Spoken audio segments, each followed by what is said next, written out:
Good afternoon, everybody. J-Dev has returned once again to give you exactly what you want, which, of course, would be more of me, that amazing, beautiful backdrop that's behind me, giving you my thoughts, my opinions, and hopefully some award-winning expert analysis on a certain topic subject.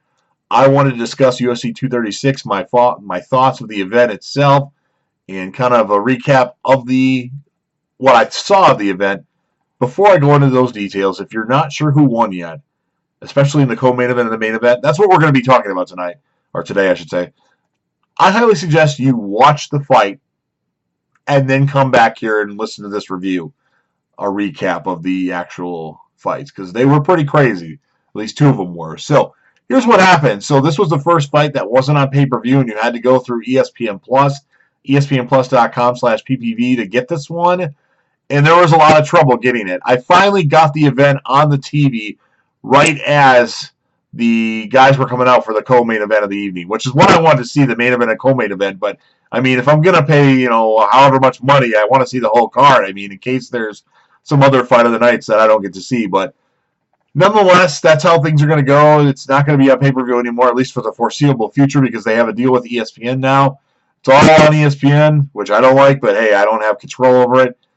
But let's talk about the fights itself. And I seriously recommend, if you haven't watched the fights and you don't know who won yet, go watch them. Go to a friend's house, order the app, whatever you have to do, watch the fights, especially the co-main event and the main event. So, I wasn't able to watch anything until the co-main event started, which was, of course, Kelvin Gastelum versus Israel Adesanya.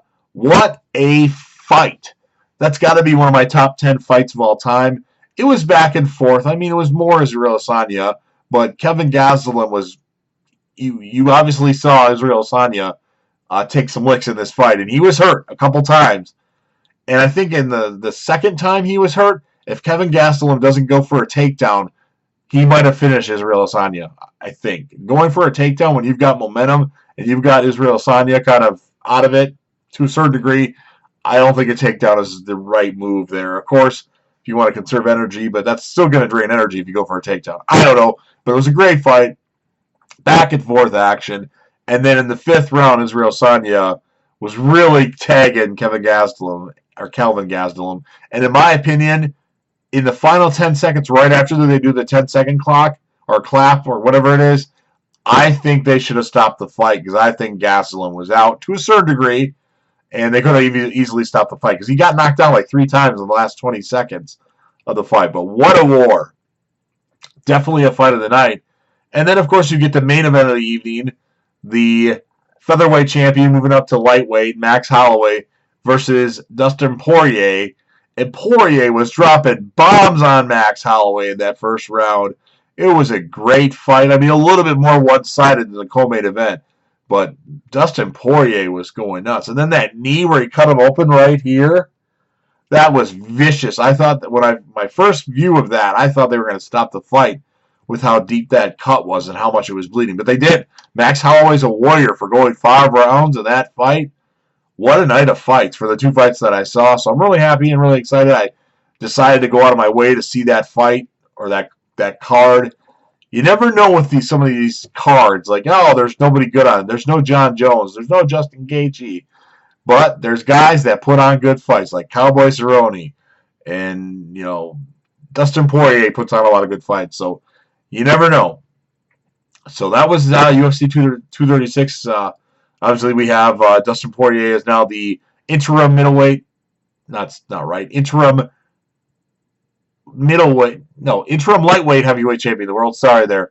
And Israel Adesanya is the interim middleweight champion of the world, who will face Robert Whittaker at a date to be determined to combine the belts, have a title unification fight. And that's going to be a war. I don't know who wins that fight. That's a tough one to predict. And I don't know. And then, of course, you're going to have Dustin Poirier versus Khabib Nurmagomedov. Probably in September, maybe November, for that, unification bout to combine the titles. So, what a night of fights. I'm exhausted watching them. If you guys have anything to say about the fights, certainly leave a comment. Make sure you like it. Make sure you subscribe. And make sure you leave a comment, because I want to know what you guys think. If you watch the card and have a different opinion of it, but that co-main event was crazy. And the main event was just as crazy. Not quite as crazy. They both earned Fight of the Night honors. So $50,000 bonus for each of those fighters. So they deserve it. Anyway, I hope you enjoyed the video. And of course, remember tonight, the season 8 premiere of Game of Thrones. Winter's finally here. Dun, dun, dun, dun, dun, dun, dun, dun, dun. I'll be back again soon with another. Peace.